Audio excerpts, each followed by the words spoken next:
Bom, gente, boa noite. Meu nome é Cristine Simões, eu sou fundadora do Cerela, que é um projeto de acolhimento a mulheres vítimas de violência doméstica, e também um local de debate, de estudo sobre o fenômeno da violência doméstica e as questões relativas à vulnerabilidade da mulher e vulnerabilidade, questões de gênero, né? Nós estamos aqui recebendo hoje três grandes mulheres e grandes profissionais do direito para tratar da questão do uso da mediação em causas cíveis, envolvendo partes, né, que estejam envolvidas em violência doméstica. O objetivo da gente aqui hoje não é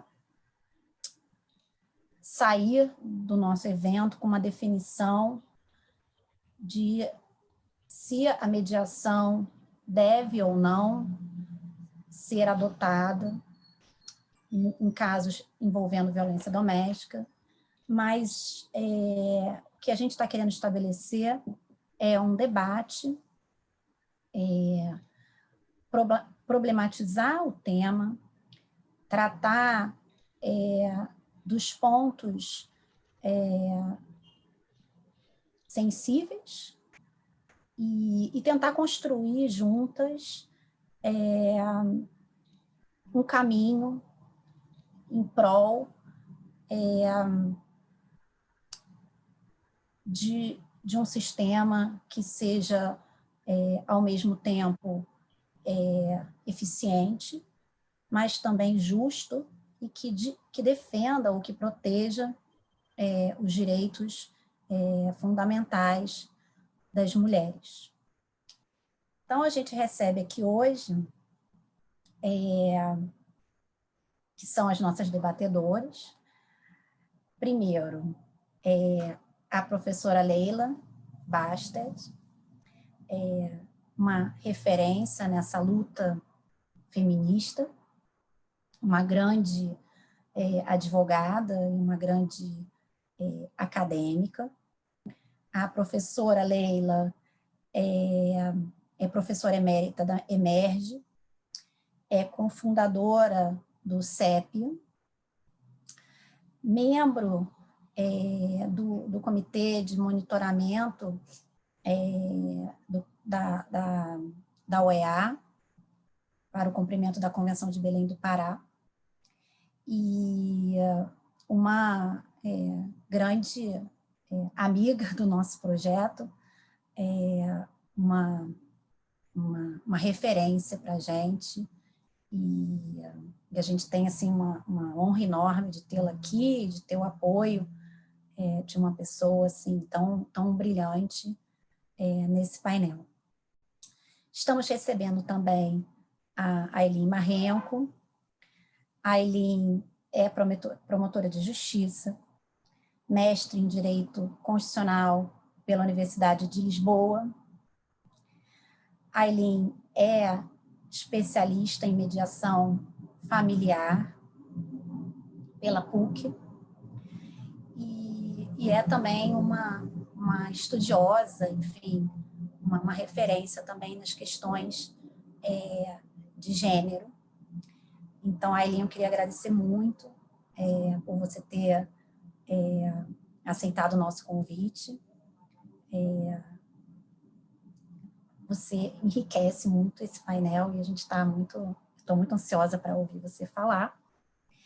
E, por último, mas não menos, é muito difícil, eu tive muita dificuldade na escolha da ordem, porque vocês são três mulheres fantásticas. Então, a ordem não significa nada, porque vocês são três grandes mulheres e referências, e eu tenho muita alegria de tê-las aqui. Então, temos aqui a Larissa, que também vai compor nosso painel. A Larissa é defensora pública, é mediadora formada em diversas instituições. Escolhi aqui duas, né? A Universidade de Colômbia e a Universidade de Nova York. Larissa é professora e é também formada em práticas colaborativas pelo IBPC. Então, vamos dar aí o início aos trabalhos, e eu já falei um pouco do objetivo, e queria que a gente falasse, vou falar muito rapidamente sobre como nós chegamos nesse objetivo e nesse tema, né? Todos sabemos, ou quem é profissional do direito ou da mediação sabe, que existe uma máxima de que casos envolvendo violência doméstica não são mediáveis. E tem se debatido, ou pelo menos nós que estamos lidando com as mulheres vítimas de violência doméstica, nós temos visto que esse entendimento, ele, em geral, ele está restrito a causas criminais. E não existe um balizador muito claro, ou não existe nenhum tratamento especial que seja adotado nas causas de família que são conexas, quer dizer, que envolvem partes em que há um histórico de violência doméstica. E o que, em geral, acontece, né? Se você tem uma situação de violência entre casais, existem duas questões que surgem de forma assim, muito clássica por ocasião do término dessas relações, que são as questões envolvendo guarda de filhos e alimentos. E, então, a gente entendeu, a gente tem verificado, principalmente agora em momento de pandemia, que há aí uma escalada de processos envolvendo, né, relativos à violência doméstica, uma escalada de processos de dissolução conjugal e, consequentemente, uma escalada de processos de família envolvendo guarda e alimentos que são enviados, né, para a mediação. Então, a gente entendeu que era muito relevante que a gente debatesse esse tema, que a gente tentasse chegar aí uma troca de ideias e falar realmente daquilo que a gente vê como as fragilidades e caminhos que a gente pode trilhar com o objetivo da gente resguardar os direitos das mulheres e também, né, por que não, das crianças, tá? Quem fez a inscrição pelo nosso formulário respondeu a uma pergunta que nós fizemos sobre a opinião dos participantes acerca da aplicabilidade da mediação a causas cíveis envolvendo violência doméstica. E os resultados que a gente obteve foram bem interessantes. Vou pegar aqui o resultado mais atual.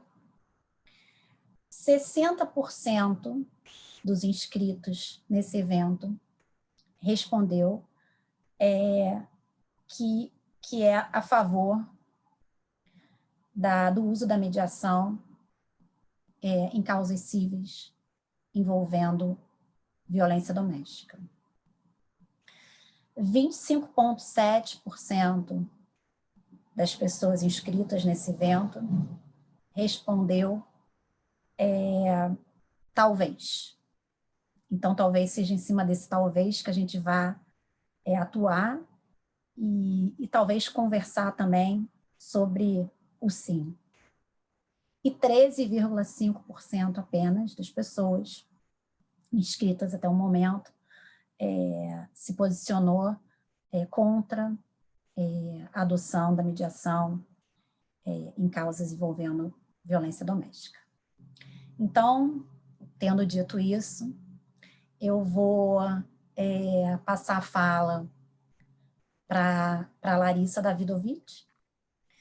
E, Larissa, muito obrigada, seja muito bem-vinda, e a palavra é sua.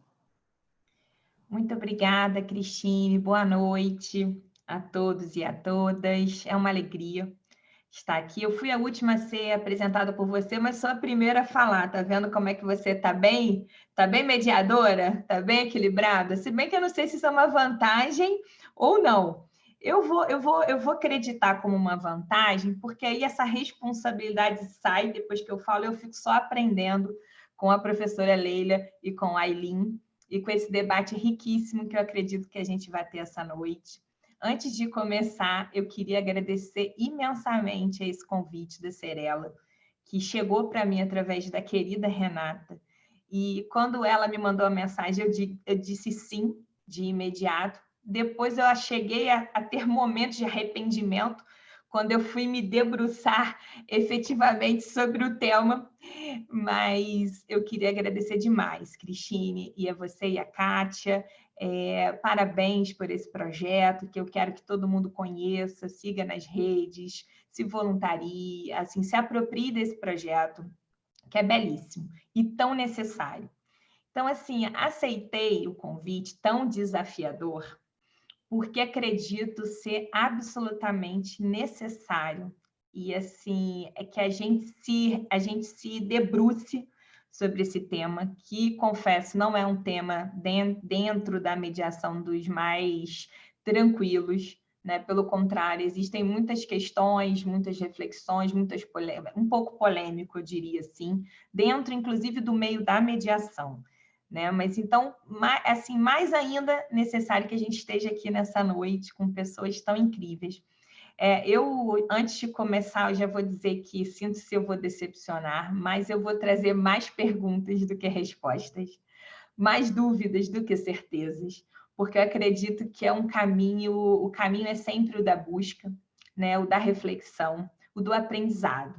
Então, tenho certeza que assim, o que eu posso contribuir aqui é com pontinhas são perguntas, são questionamentos, são reflexões de alguém que tem um lugar de fala privilegiado nesse sentido. Por que privilegiado?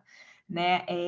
Pelo motivo de eu não não viver em ambiente violento, não crescer em ambiente, né, de ver essa violência doméstica tão presente, felizmente, na minha vida. Então, eu digo privilegiada porque o meu lugar de fala nesse sentido não vai ser, talvez, de alguém que tenha sentido, sofrido e vivido. Então, eu já destacaria essa pequena introdução para dizer que, na verdade, eu me sinto nesse aspecto privilegiada porque a gente vive numa sociedade violenta, né? Com esse patriarcado, com esse machismo estrutural, com a violência sendo cada vez assim, a gente começa a ver os tipos de violência, que a gente fica sempre pensando na violência física, né? Aí a gente começa a ver, né, assim, quantas violências as pessoas sofrem, as mulheres propriamente dito sofrem, sem nem se conscientizarem desse lugar, sem nem saberem que estão sendo vítimas, né, de violência. Então, todo esse trabalho de reflexão para elas, de acolhimento, é absolutamente necessário, e eu me orgulho muito de estar aqui para falar disso.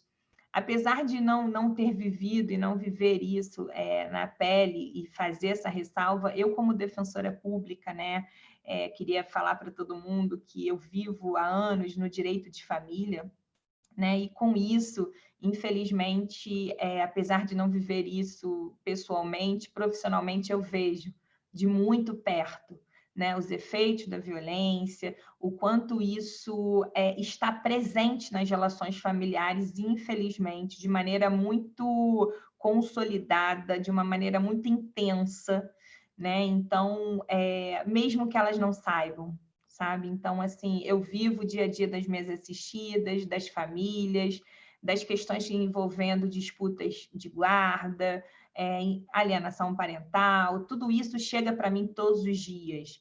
E lendo um estudo recente, que até foi a Cristine que me enviou, eu não tinha noção que, assim, de cada 2 casos litigiosos, né, um estudo diz isso, um caso desse tem de direito de família tem alguma violência envolvida.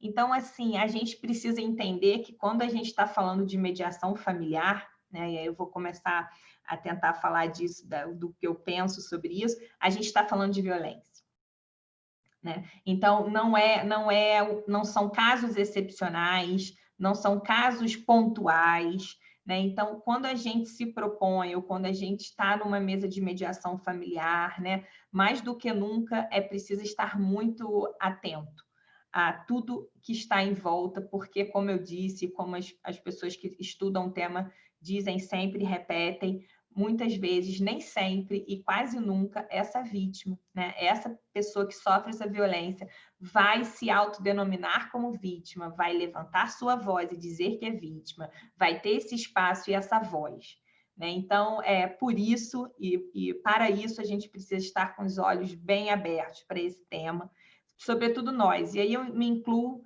né, na questão, quando eu falo nós, agora eu vou falar como num lugar de mediadora, que é um lugar que é um instituto que quem me conhece sabe o quanto eu sou apaixonada por ele, o quanto eu sou encantada, o quanto eu acho que o Instituto da Mediação é revolucionário no sentido de mexer, de movimentar as relações, de trazer aquela paz que a gente espera, que não é a ausência de conflito, né? É a melhor forma de gerir esses conflitos. Então, a gente tem que sair também dessa visão romântica e utópica que nós, mediadores, vamos trazer como Gandhi. Não somos isso, somos pessoas de carne, de humanas, né, de carne e osso, de alma, de sentimento, que estamos nos propondo a estar em mesas com pessoas e com vidas e com relações. Então, assim, eu vou tentar, nesse tempo, eu vou pedir ajuda, porque eu sou um fiasco com a questão de domínio do meu tempo, vou pedir ajuda aí para não ultrapassar muito a fala das colegas, né? Então, se alguém puder me ajudar.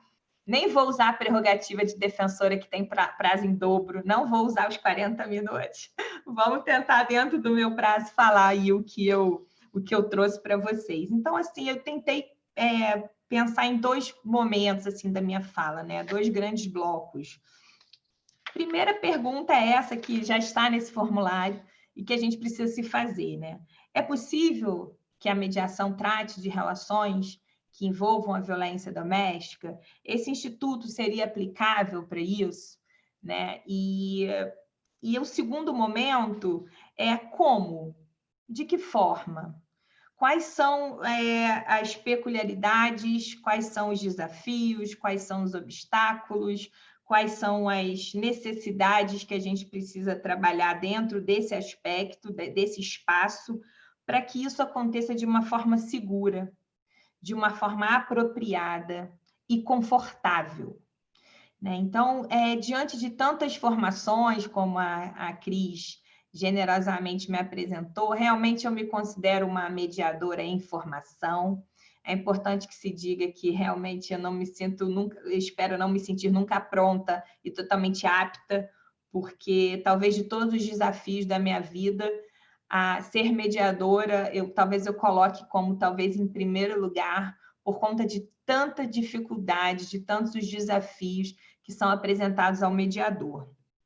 Então, assim, dito isso, eu acho que a gente, claro, como a Cris falou e como a gente tem visto aí, acompanhado lá no Cerela, a questão não fica, não vamos nos segurar apenas de forma simplista, né? É possível a mediação, não é? E aí parece que a gente cria uma certa dicotomia entre as pessoas que são... Já recebi mensagens, Cristine, nesse meio tempo, enquanto... mas você vai defender, você não vai com a sua posição. Eu falo, opa, peraí, né? A gente está falando de mediação, a gente está falando de construção de consenso, a gente está falando de escuta, a gente está falando de acolhimento, a gente está falando desse espaço que eu convido a todos vocês essa noite para a gente se colocar. Um espaço de não saber. E aí eu faço minha homenagem ao professor Vesula, ao professor Pedro, a Rosimar, que eu acho que está aqui hoje, da Escola Emancipatória de Mediação, que fala justamente isso, né? Vamos fazer exercícios de autorreflexão, vamos fazer autoimplicação, vamos tirar um pouco uma certa...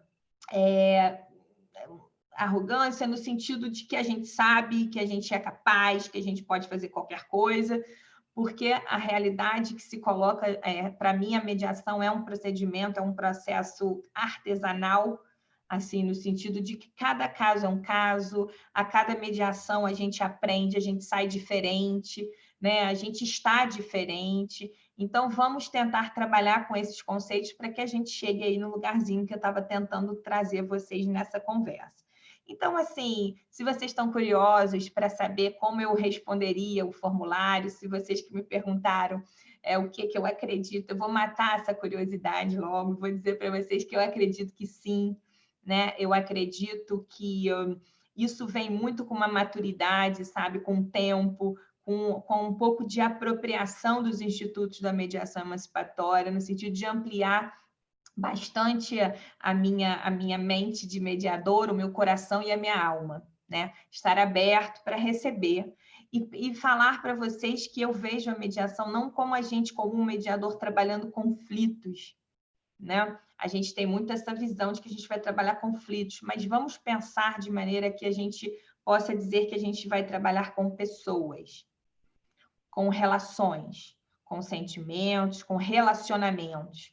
Então, vamos tirar um pouco essa fala de que a gente está ali para tratar os conflitos, quando, na verdade, existem pessoas que estão na nossa frente, né? Então, dito isso, já matando aí a curiosidade, dito que sim, eu acredito, tá, na mediação como um instituto que pode ser capaz, e aí eu vou fazer um parêntese, talvez vou tentar me explicar, não como para mediar a violência, né? Porque eu acho que isso não, a ninguém deve se propor a isso, mas a mediar relações que tenham, que permeiam, que essa violência está ali apresentada, ou não, ou vai ser um trabalho do mediador, e aí a gente já entrando um pouco nessa segunda parte que eu gostaria de falar para vocês, de que forma, né, essa mediação que envolve pessoas e relações e famílias que têm histórico, seja de violência pontual, estrutural, psicológica, sexual, enfim, física, de que forma a gente pode garantir que isso seja efetivamente esse espaço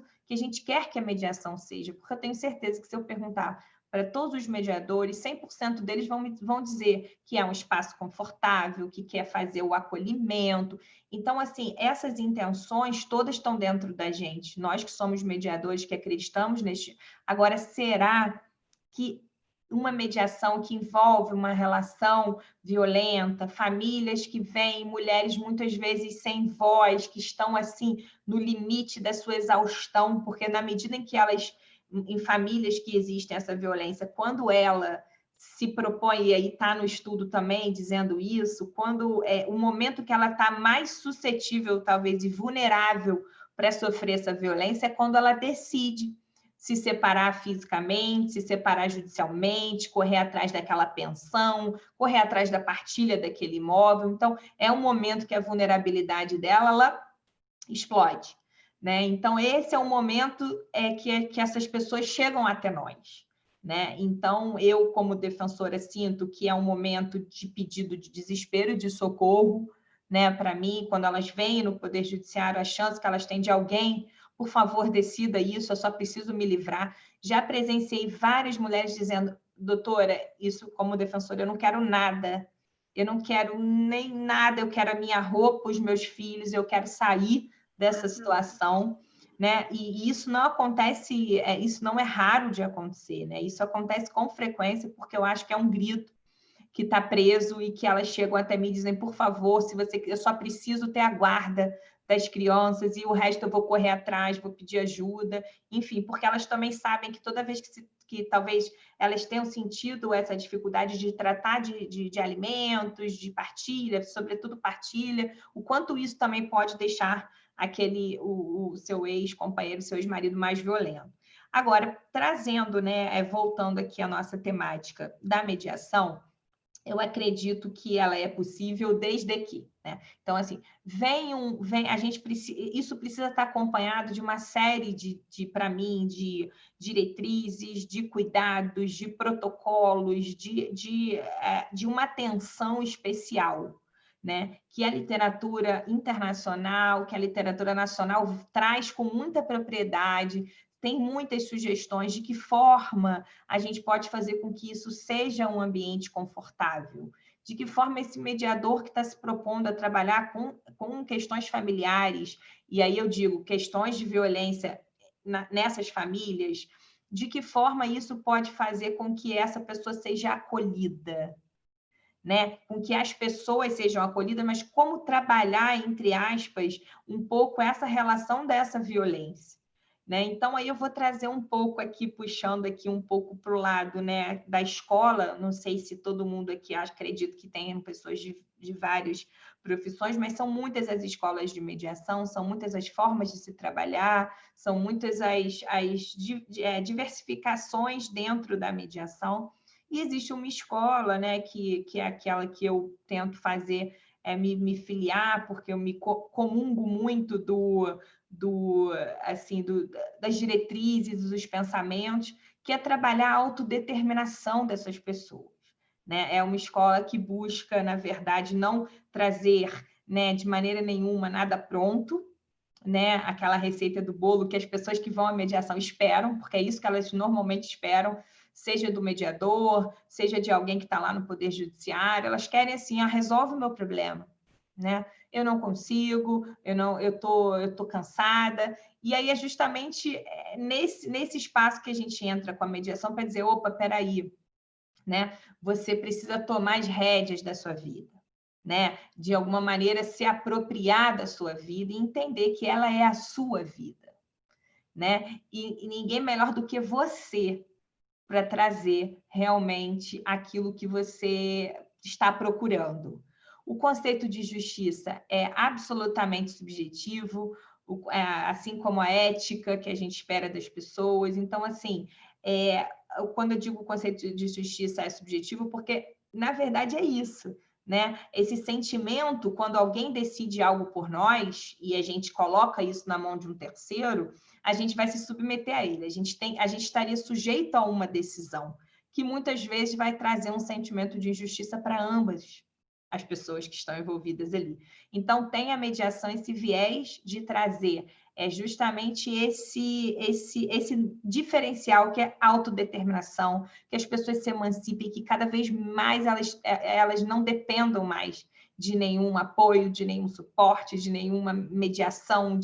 Então, eu acredito que a gente possa trabalhar a autodeterminação, né? Agora, dentro desse movimento, né, que eu falei para vocês da violência, eu anotei algumas coisas que eu achei super interessantes. Eu acho que a gente tem que diferenciar o seguinte: o que está acontecendo hoje nos tribunais dos países, qual é a mediação que está acontecendo, tá? Isso é uma coisa. Outra, a gente não pode usar isso para dizer que não funciona a mediação em casos com violência, porque aí a gente está sendo muito injusto, porque a gente está trazendo a régua para o que está acontecendo hoje. Eu proponho um olhar assim, de que forma isso deveria estar acontecendo. O que precisamos fazer para que isso aconteça de uma maneira adequada, né? Então, assim, com isso, eu falei que ia trazer mais perguntas do que respostas. Eu acho que a gente precisa colocar essa pulguinha atrás da orelha, assim. olha só, vamos fazer um exercício de autorreflexão e autoimplicação como mediadores que somos. Será que realmente a gente está conseguindo dar o espaço, dar segurança, diagnosticar esses casos de violência da forma como deveria estar sendo feito? Será que a gente tem espaço adequado? Será que a gente tem equipe multidisciplinar? Será que a gente tem coisas que precisam acontecer e não estão acontecendo? Será que eu preciso me desvencilhar e me desvincular de tanta coisa que eu penso, que eu sinto, que eu acho? Será que eu também não tenho que fazer um exercício de dizer, bem, se eu estou trabalhando com mediações familiares, eu preciso entender que 50%, que é o estudo americano, que um estudo americano diz, 50% dessas questões envolvendo família tem alguma questão de violência. Então, não é exceção. A gente está trabalhando com mediação de família, a gente está trabalhando com mediação que envolve relações com violência.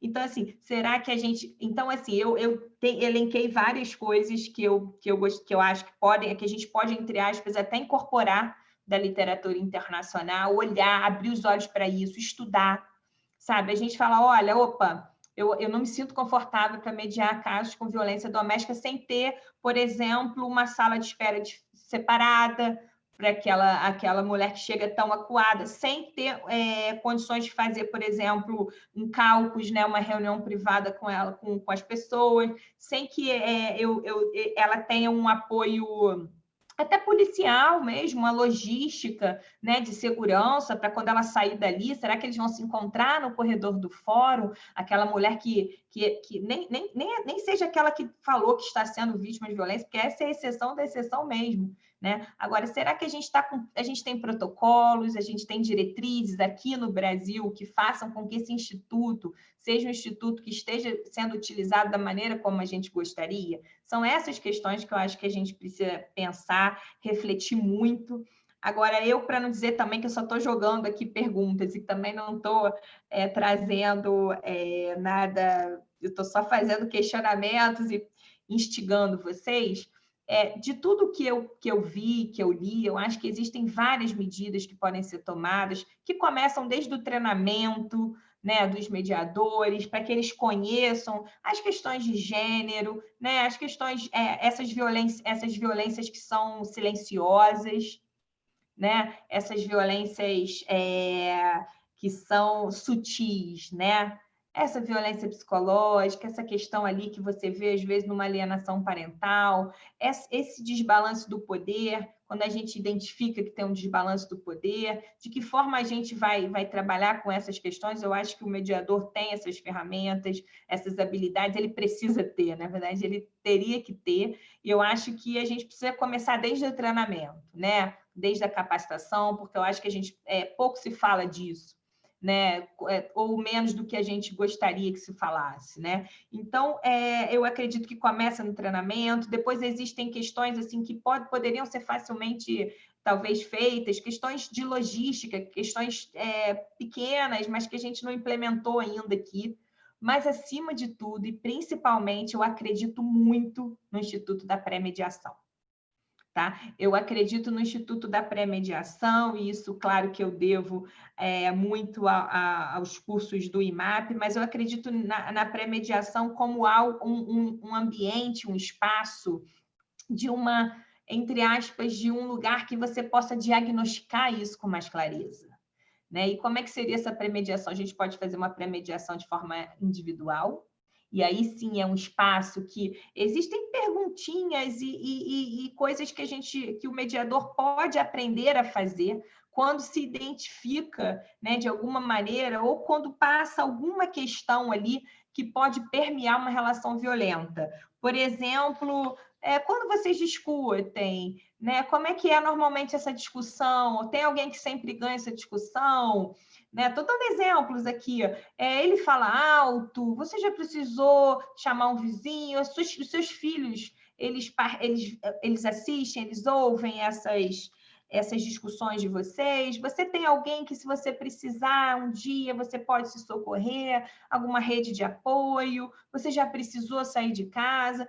Enfim, um ambiente que não é que na pré-mediação essa vítima vai chegar e falar: opa, olha só, que bom que a gente está aqui sozinho. Eu sou vítima, eu sou Isso pode acontecer? Pode. Agora, talvez não seja a regra. Então, é um espaço onde há mais conforto para que a pessoa se sinta mais liberdade para expor, eventualmente, as violências ou a violência estrutural ou, eventualmente, até a pontual que ela tenha sofrido. Então, a pré-mediação, dentre tantas outras funções primordiais, importantíssimas que a pré-mediação tem, de informar sobre o processo, inclusive da gente entender que nem todo caso é mediável.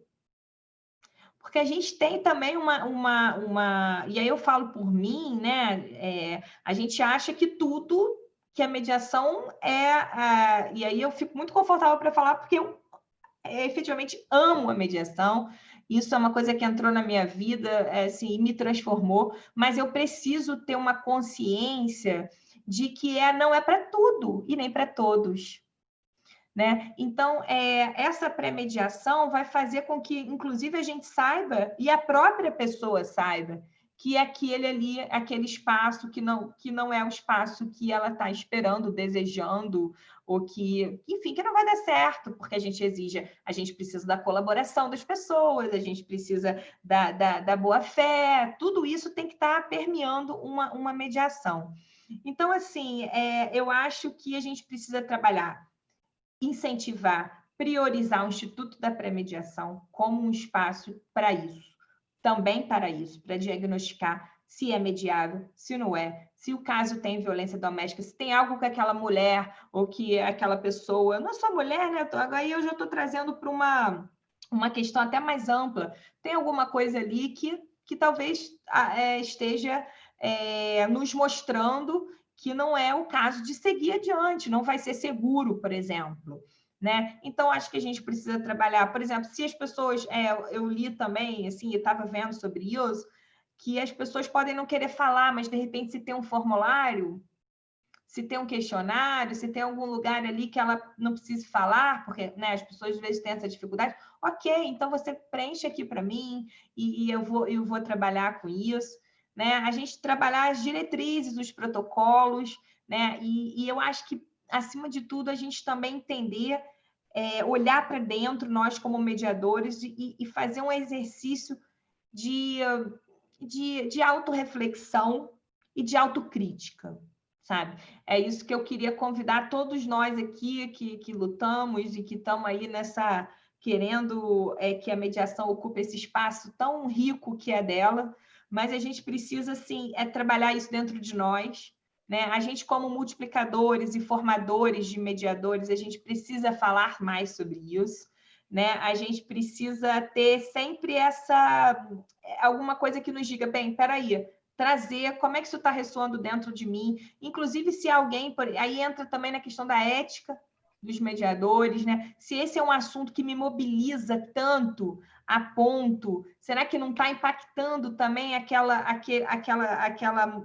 multiparcialidade que eu preciso ter como mediadora? Também tem o outro lado, né? Será que de alguma forma eu também não vou conseguir, né? Eu já vi uma aluna minha falando, eu não consigo mediar casos que envolvam violência, e tem N razões para isso, e eu acho ótimo que ela tenha dito isso, né? Que ela tenha olhado para dentro e falado, bem, isso não é para mim, porque pode ter sofrido em casa, porque pode ser, enfim, tem N razões. Então, acho que autorreflexão, autocrítica, eu acho que a gente precisa, o país, o Brasil precisa criar protocolos, né, de atendimento, diretrizes, a gente precisa pensar em logística, inclusive física, de onde a gente está, de onde aquelas pessoas vão sair.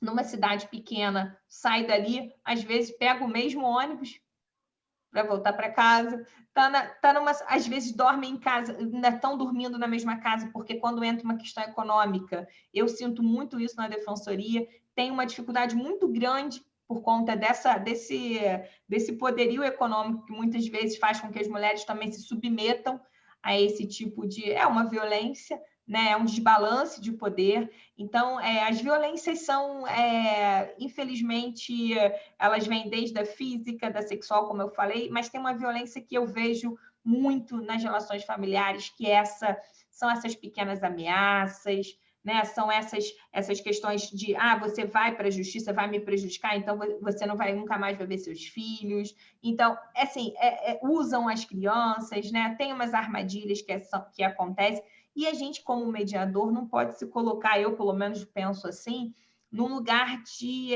absolutamente isenção de que eu não tenho, isso não é problema meu, né? Assim, eu acho que a gente tem uma linha, a gente tem um limite. Eu acredito na autodeterminação, desde que essas pessoas estejam conscientes das decisões e dos passos que elas estão tomando. Então, a emancipação, ela vai desde que a gente, como mediador, identifique que aquela pessoa está... ela tá firme ali, e ela está consciente, e ela pode tomar aquela decisão, né? De maneira que... Está acabando, está acabando. Você pediu para avisar. Estou concluindo, obrigada. Eu já estou aqui Muito obrigada, Cris. Então, acho que eu não consegui ver o chat, mas a Marcinha, um beijo para você, querida. Você falou do silêncio. Eu acho que eu vejo muito isso, né, na defensoria, e já vi em mesas de mediação o quanto alguém que talvez esteja totalmente exaurido, exausto, violentada, e ela simplesmente não tem nem força. Uma vez uma falou para mim, não vou falar, eu preciso falar, eu não quero nem falar. Então, todos esses recados que são dados para a gente, como mediador, ou como alguém operador do direito, ou em qualquer lugar que a gente esteja, são os sinais que são apresentados para a gente. Então, assim, já concluindo, para não me alongar, são essas as minhas reflexões. Eu falei assim com o meu coração aberto, com a minha alma, assim, de quem acredita, mas quem acha também que a gente precisa olhar com mais atenção e jogar muito pontos de luz, holofote, em cima do tema. Muito obrigada pela escuta de vocês, pelo carinho de vocês, e agora eu sigo aqui para aprender com as minhas queridas Aileen e professora Leila. Um beijo, muito obrigada, e eu estou por aqui. Larissa, muito obrigada, foi maravilhoso ouvir você falando, e acho que as trocas que a gente está tendo, essa abertura, né? É o que você falou, essa questão da autorresponsabilização, da gente olhar para dentro, da gente ter uma visão de construção. Eu acho que é isso que a gente está querendo buscar aqui hoje, não um certo e um errado. E, então, eu vou passar agora a palavra para a Aileen, já agradecendo mais uma vez. E, Aileen, a palavra é sua. Obrigada, Cris. Obrigada a todos que estão aqui. Assim, muitos são companheiros de jornada da mediação, que eu já vejo há muito tempo, e muita gente, quando eu entrei, já estava aí há muito tempo. Então, é uma honra saber que eu caminho do lado de pessoas tão bacanas e que sabem que a mediação é um processo interno que a gente vai construindo, a gente vai se reconstruindo, e a gente cada hora está num lugar diferente, e é aquele aprendizado que não termina nunca, né? E a mediação tem a sua beleza, né? Como a Larissa falou, e eu sou completamente encantada pela mediação, né? Então, sou até ofensivo, né? Assim, eu imagino a gente pensar que a mediação pode ser um lugar de vulnerabilização, de vitimização, de revitimização de mulheres, né? E principalmente na mão dos mediadores, porque eu duvido que tenha um mediador que sente numa mesa de mediação sem as melhores intenções do mundo, né? Então, mais de boas intenções, o inferno também está cheio, a gente sabe disso. Então, não se trata só da beleza da mediação, não se trata só de boas intenções. Então, por isso que eu venho aqui também fazer coro com a Larissa, no sentido de a gente enaltecer a mediação, porque eu acho que a mediação é o lugar da corresponsabilidade, é o lugar da implicação, é o lugar da escuta, é o lugar da fala, é o lugar maturidade enquanto sociedade. Eu acho que quanto mais mediação a gente tiver, mais evoluída a gente está enquanto sociedade, né? Menos paternalista a gente está na sociedade. Então, eu sou muito entusiasta da mediação, principalmente porque eu estou há mais de 20 anos como promotora de justiça e cada vez mais me convenço de que o judiciário não dá conta de forma satisfatória para questões complexas como as questões de direito de família. Então, a gente chega a uma sentença, essa sentença vai a recurso, volta, é reformada ou não é reformada e tal, transita em julgado, pronto, se executa a sentença e a gente continua não dando conta dessas relações que são tão complexas como são as relações de família. Como a Larissa disse, assim, muitas delas são permeadas por violência doméstica, seja essa violência doméstica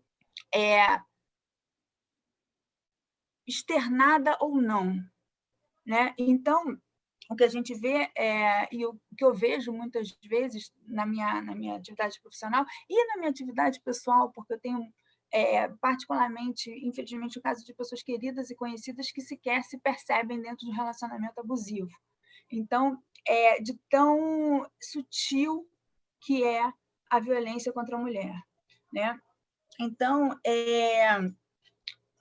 como a gente vai falar, né, de uma forma problematizadora da questão da mediação quando a gente trata de violência doméstica. Então, o nosso recorte aqui não é violência doméstica dentro do juizado de violência doméstica, a gente não está falando aqui de mediação no âmbito das relações criminais, mas de todas as outras relações que vêm no âmbito de uma relação permeada por violência doméstica e que desagam no judiciário, que são as relações, normalmente, de direitos de família, e majoritariamente de direitos de família, e, como a Larissa bem falou, a hora em que a mulher diz não quero mais, na hora que ela consegue dar esse passo, é o momento que ela está mais vulnerável, porque é o momento, estatisticamente falando, inclusive, que mais acontece a violência. Por quê? Porque a violência doméstica nada mais também né, e sobremaneiramente uma relação de poder. É uma relação de poder sobre o outro, uma relação de dominação. Então, quando aquela mulher tenta sair desse jugo, então aquilo é um gatilho para a violência, e muitas vezes para aquela violência que nunca tinha aparecido nem para os amigos e nem para a família, e nem para os filhos, que é a violência insidiosa, que é essa questão do abuso psicológico, né? Que é insidioso, que vem ali com pequenas desqualificações, que vem com pequenas críticas, depois vai crescendo e vai ameaçando, e a violência doméstica ela tem sempre uma escala, ela está sempre escalando. Então, por isso que a gente tem que estar muito atento à violência doméstica, né? E quando a gente fala da mediação, da beleza que é a mediação, eu não vou falar aqui, porque eu sempre acabo me emocionando com a mediação, quando eu falo de mediação, eu fico perguntando assim, e por que não a mediação? Né? Em relações onde, no contexto de violência doméstica. Mas aí resolvi me perguntar antes, por que sim? Por que sim a mediação? Né? E isso me traz para uma outra questão, já que a gente está falando das relações que chegam no Poder Judiciário, que é disso que a gente está falando aqui. A gente está falando da mediação judicial, das mediações que chegam no Poder Judiciário. Né? Tanto é que estamos eu e Larissa aqui, que somos duas pessoas que são representantes do Poder Judiciário. Né? Então, assim, quando a gente pergunta por que sim, no fundo eu estou perguntando a serviço de quê eu estou querendo mediar esse conflito? A serviço de quê eu estou sugerindo a mediação para esse caso? E aí a gente vai se perguntar, porque assim, a mediação, com toda a sua beleza, ela foi cooptada, né, e foi monopolizada pelo Poder Judiciário, que é quem aplica, né, e é quem regulamenta a mediação.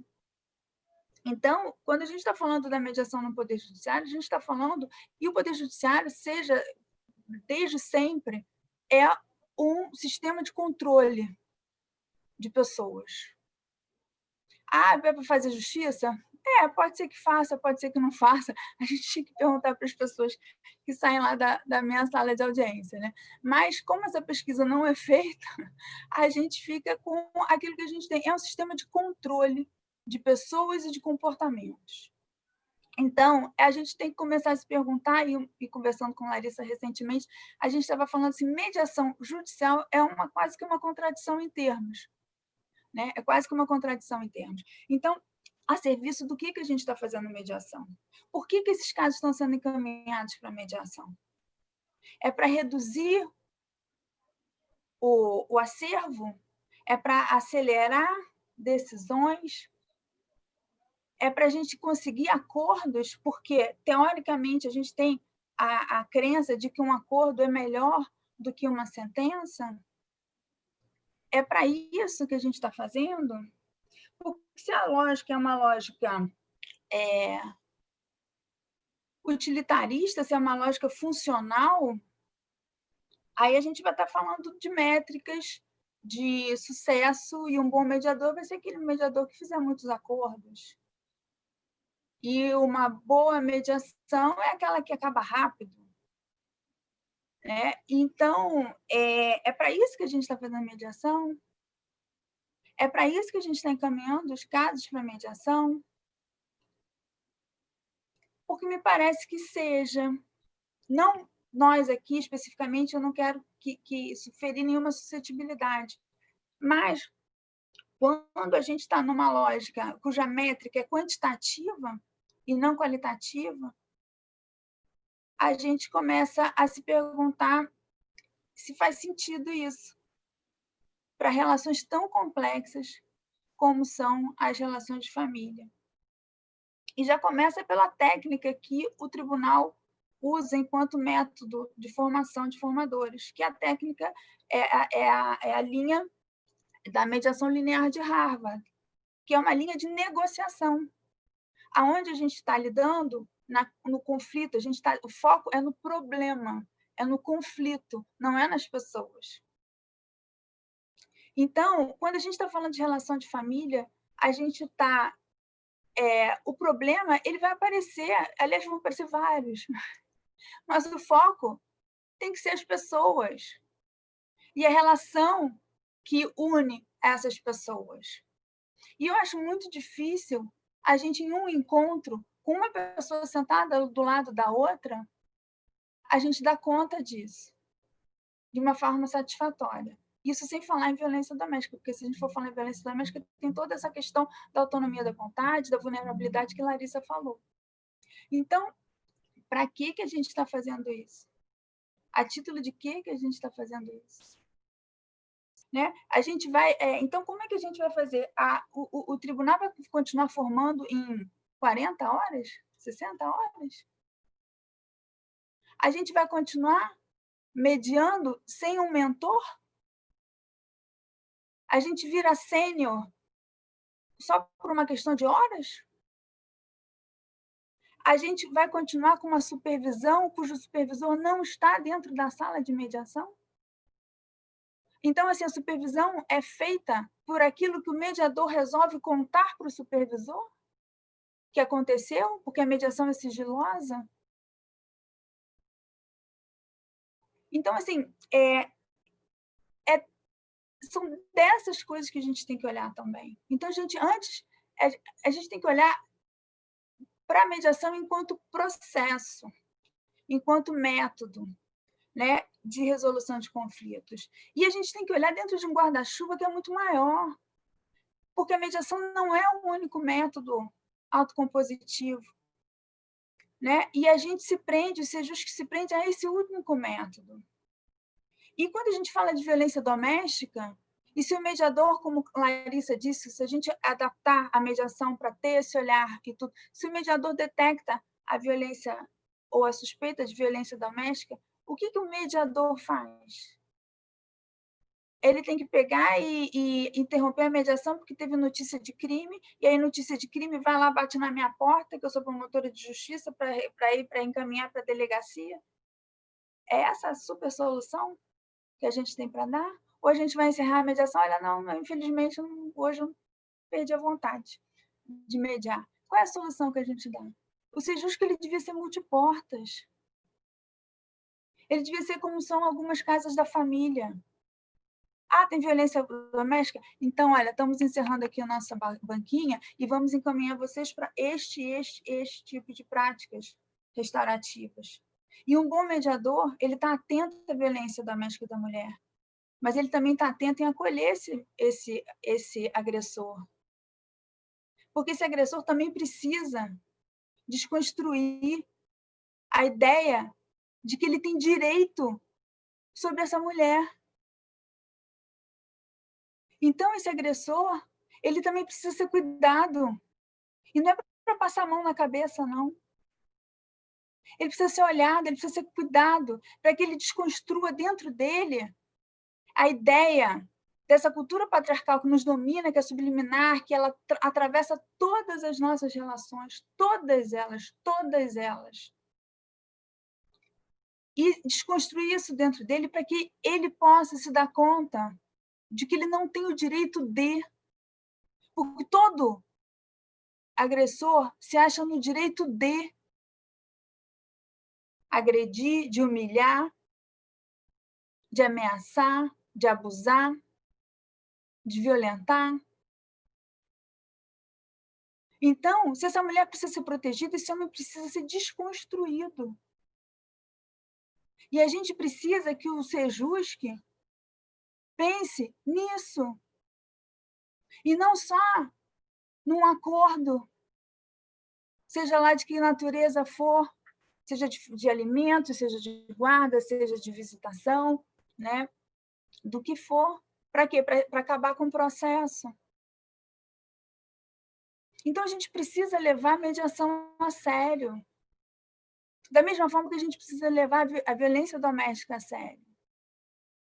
Porque a mediação não é a vilã da vulnerabilização das mulheres no sistema de justiça. Ela pode ser mais um instrumento de revitimização da violência institucional que as mulheres sofrem. E hoje, coincidência ou não, foi aprovada na Câmara dos Deputados a lei que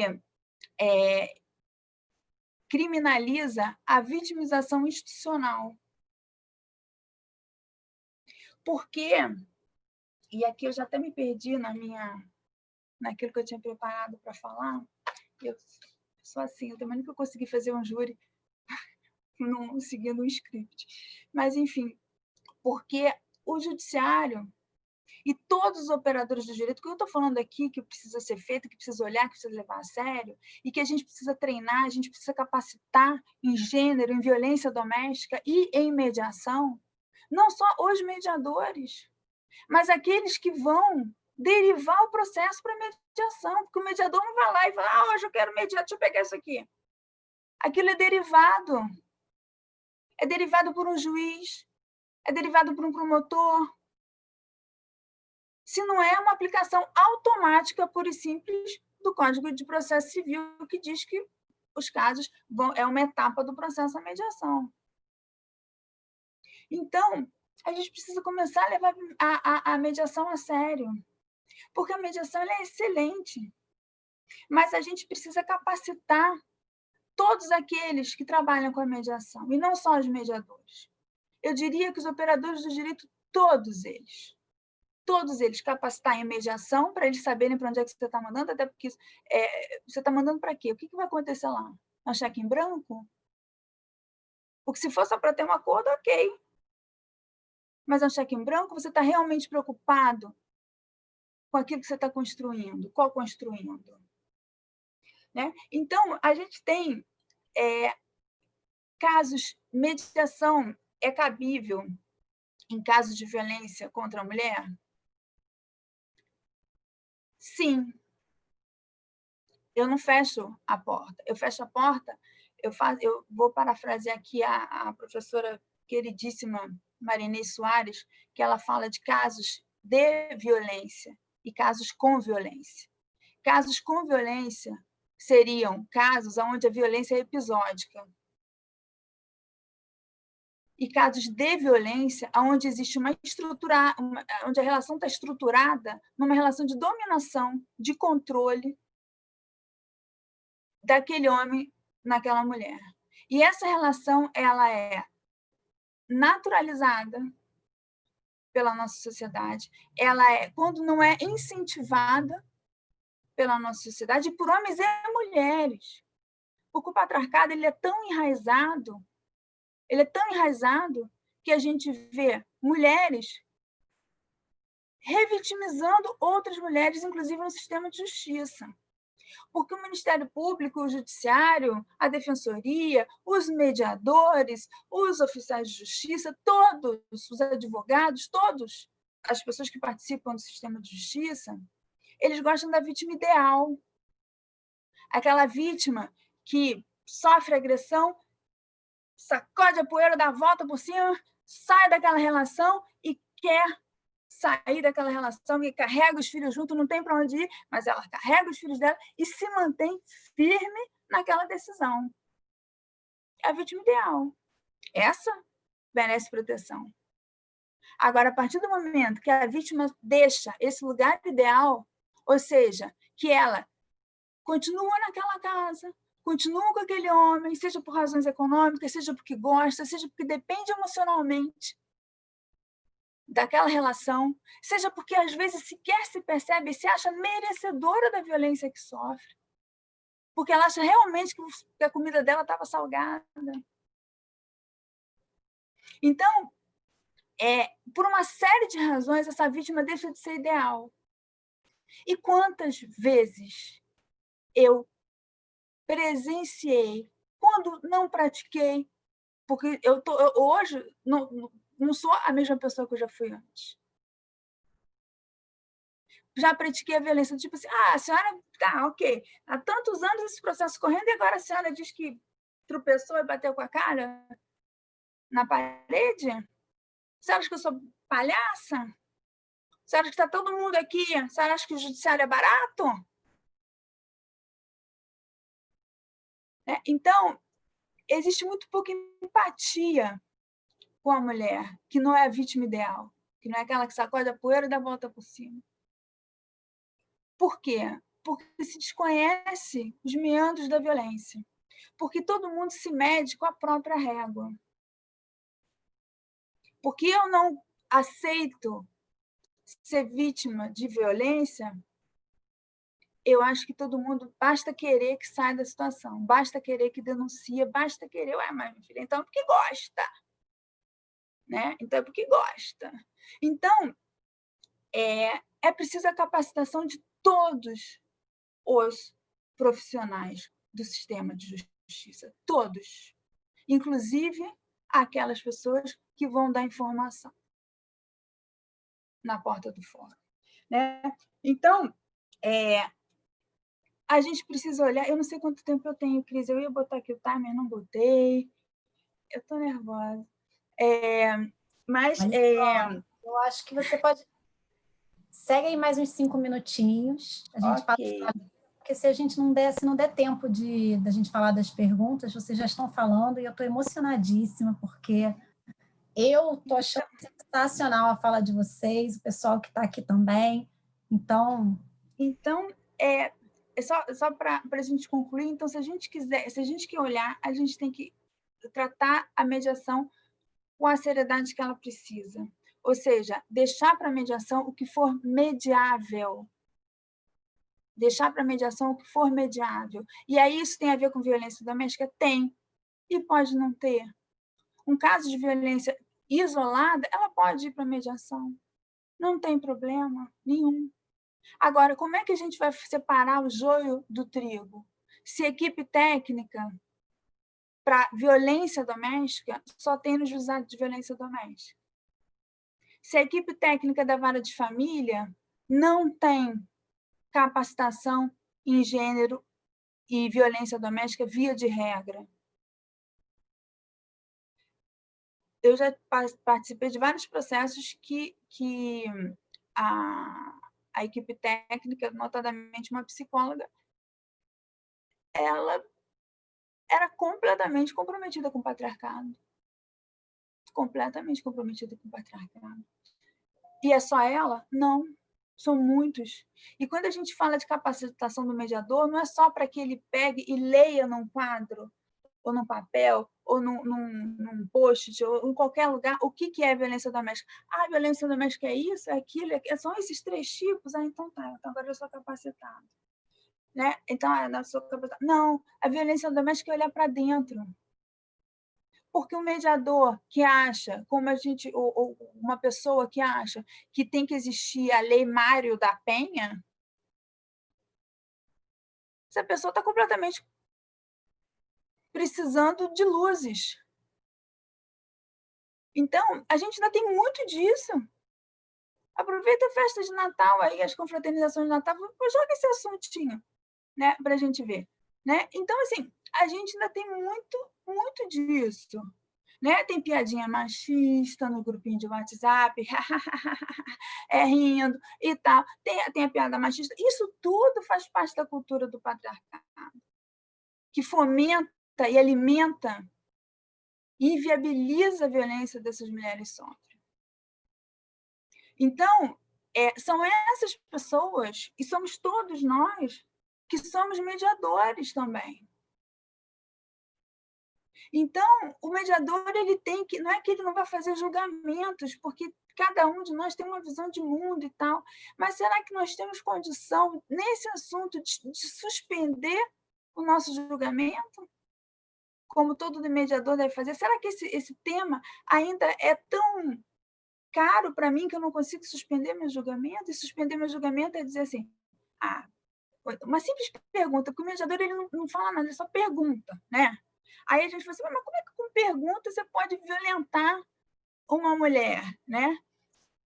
Por exemplo, não, porque já teve um tempo que ele bebia e aí ele chegava em casa alterado e me batia. E a senhora denunciou? Não, não denunciei, não. Não? Eu só fiz perguntas. Mas essa mulher está completamente julgada e condenada por mim, mediador, que estou ali para dar, né, uma oportunidade da transformação, do conflito, parará. Mas eu estou repetindo a violência, eu estou revitimizando essa mulher com uma simples pergunta. O tom pelo qual se faz as perguntas, o porquê que você está fazendo a pergunta, você só está querendo saber da vida dela? Você está querendo realmente... Porque é um assunto que fomenta a nossa curiosidade candinha.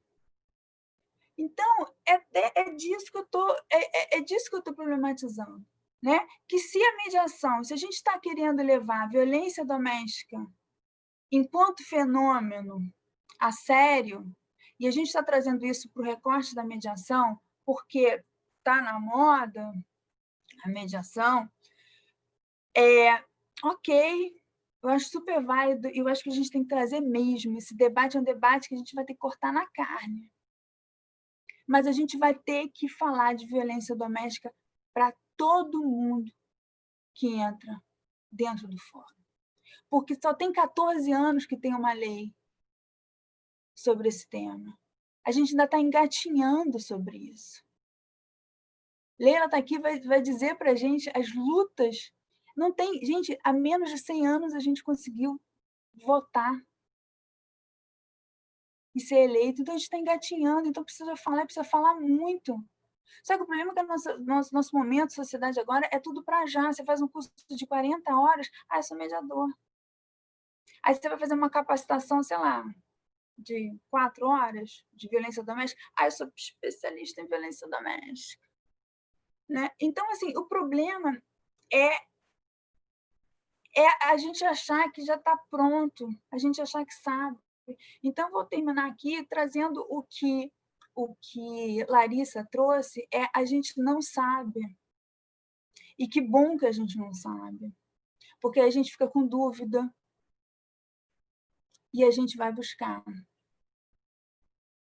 Porque quando a gente já sabe, a gente corre o risco sério de estar fragilizando ainda mais essas pessoas vítimas de violência doméstica e deixando de olhar para os agressores que também precisam ser olhados, precisam ser cuidados e precisam de apoio. Então, um Sejusc, um poder judiciário que leve a mediação a sério enquanto política pública, como tem que andar muito ainda. Tem que andar muito ainda. Então, é isso, não quero ferir nenhuma suscetibilidade, quero dizer que eu corto na minha pele também, né? Quando eu trago essas questões ao debate.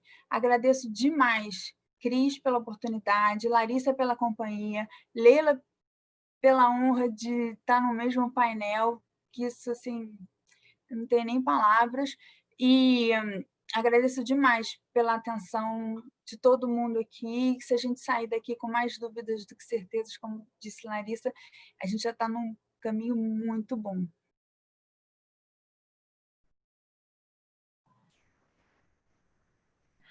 Aline, muito obrigada. Não tenho nem palavras. Foi maravilhoso te ouvir. Eu acho incrível, assim. É uma reflexão muito genuína. E eu acho que a gente está fazendo aqui o que a gente queria, né? Que é fazer as pessoas pensarem e refletirem. E é exatamente isso que você falou, né? A gente buscar um conhecimento aprofundado, porque é um tema complexo e a gente precisa realmente caminhar muito para que a gente possa realizar o objetivo, que é a justiça. Então, agora, agradecendo muito, eu vou passar a palavra para Leila. Leila, o espaço é todo seu. Como sempre, muito obrigada. E fica à vontade. Eu que queria agradecer, Cris, para a gente estar hoje nesse debate tão interessante, tão importante. A gente está aprendendo muito e fico muito feliz também de estar aqui com a Larissa, com a Eileen. Eu acho que elas colocaram coisas fundamentais. Mas eu gostaria de lembrar que esse debate de hoje ele também é um debate bastante interessante pela data dele, 10 de dezembro.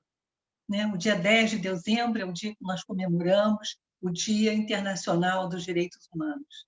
Há 72 anos atrás, foi elaborada uma Declaração Universal dos Direitos Humanos. Eu acho que essa declaração é um marco civilizatório entre a barbárie e a sociedade, entre a barbárie e a justiça. Então, nesse sentido, você escolheu um dia muito bom para a gente estar fazendo esse webinar. Eu acho que a gente está tratando de uma série de temas e eu fiquei muito feliz eu não conhecia a Larissa, eu não conhecia a Eileen, e, de repente, eu estou me dando conta, já no outro dia nós nos encontramos, e, no fundo, nós estamos falando a mesma linguagem. Todas nós estamos preocupadas, debruçadas com a violência em relação às mulheres, a violência de gênero, essa violência estrutural, que, tal como o racismo, marca a sociedade brasileira desde sempre. E, por mais que a gente pense que a gente já superou, a gente se dá conta que não superou. Eu acho que a Eileen falou muito bem, quando ela fala das pessoas que ainda querem a lei Mário da Pena. Então, eu acho que isso é uma questão que nos aproxima muito. Nós estamos no mesmo barco, na mesma luta, pelo fim da violência, pela consideração de que a violência contra as mulheres é uma violação de direitos humanos, e é dentro desse marco, que é um marco paradigmático, que a gente está discutindo essas questões. Eu venho de um lugar, não só um lugar de estudo, um lugar de professora, de advogada, mas eu venho também muito num lugar de militância. E essa militância é uma militância longa, uma militância que começou algumas décadas atrás, há muitas décadas atrás, e um dos deflagradores dessa militância foi algo que hoje em dia está sendo ouvido no podcast Praia dos Ossos. Ou seja, desde meados da década de 70, finalmente, o judiciário e a sociedade brasileira acordou para algo que estava sendo sempre naturalizado, que é a violência contra as mulheres. Então, hoje em dia, a gente está revendo, através da história de mulheres que foram assassinadas na década de 70 e que ganharam as páginas de jornal, que eram mulheres de classe média alta, mulheres que tinham projeção na sociedade, como Ângela Diniz, Heloísa Balesteiros e tantas outras. Essas mulheres foram assassinadas e esses assassinatos foram absolvidos pela ideia de que havia do homem o direito de matar a mulher, aliás, através da chamada tese da legítima defesa da honra, né? Argumento esse que, finalmente, em 1991, foi totalmente afastado pelo Superior Tribunal de Justiça. Então, absolvia-se o crime de violência contra a mulher, absolvia-se os assassinatos de mulheres, isso que hoje nós estamos chamando de feminicídio, e simplesmente as únicas forças que se colocaram contra isso, né? Isso não é normal, isso não é natural, isso não é legal, foram realmente os grupos de mulheres, os grupos feministas, que criaram uma bandeira que até hoje, quando a gente vai às passeatas, a gente vê essa bandeira sempre presente, que é quem ama não mata. Aqueles crimes não eram crimes de amor, não eram crimes da paixão, mas eram crimes do ódio, eram crimes de poder. Então, o que a gente vem discutindo muito são os esquemas de dominação masculina. Esses esquemas de dominação masculina, eles podem ser caracterizados em determinadas situações como crimes, né? As agressões físicas, os abusos sexuais, a violência psicológica, mas há todo um poder que não é caracterizado como crime, que é o poder econômico, por exemplo. É o poder econômico, os homens, né, têm muito mais poder econômico do que as mulheres, mesmo que a gente conheça casos específicos de mulheres que têm um poder econômico, né, maior do que seus companheiros, na realidade isso não é a regra. Então, há esse poder econômico, é um poder econômico que o homem considera como seu e que muitas vezes as mulheres consideram como sendo legítimo do homem, né? Muitas mulheres não se questionam porque elas ganham menos do que os homens, porque elas estão menos representadas nos melhores postos de trabalho. Enfim, a gente não se dá conta, basta olhar as estatísticas do IBGE para a gente ver que, na realidade, o valor da mulher na sociedade brasileira ainda é um valor muito baixo se comparado ao valor dos homens. Claro que, se nós formos colocar o indicador de raça, de etnia, nós vamos ver que isso é muito complicado, né? Porque, na realidade, o valor de uma mulher branca em relação ao valor de um homem negro, né? Na realidade, a sociedade vai valorar melhor a mulher branca do que o homem negro. Então, também é a questão do racismo que atravessa como elemento estrutural da nossa sociedade. O que ocorre é que, na realidade,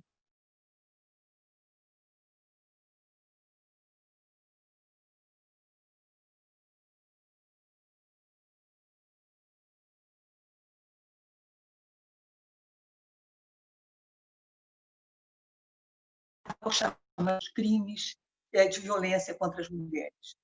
E esse enfoque a partir da convenção essa que o Brasil assinou, convenção essa que o Brasil, como signatário, tem a obrigação de cumprir, convenção essa que é recepcionada pela nossa Constituição Federal, né, que reconhece os tratados e convenções internacionais de direitos humanos. O Brasil continuou fechando os olhos para a questão da violência contra as mulheres. E é muito interessante que, no mesmo ano em que a Convenção de Belém do Pará foi aprovada a Lei 9.099, de 1995. E essa lei que cria os juizados cíveis e criminais, né, os juizados criminais como aqueles juizados dos crimes considerados de menor potencial ofensivo, grande parte da violência, dos crimes de violência contra as mulheres, foram parar nesses juizados que consideravam esses crimes de menor potencial ofensivo. E, no entanto, essa convenção que eu falei há pouco dizia que a violência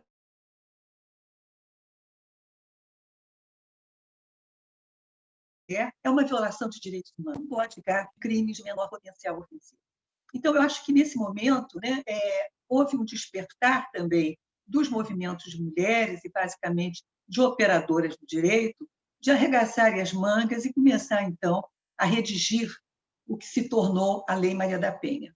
E é muito interessante, porque a Lei Maria da Penha é uma lei muito bonita, mas que até então só vem sendo aplicada nos seus aspectos criminais.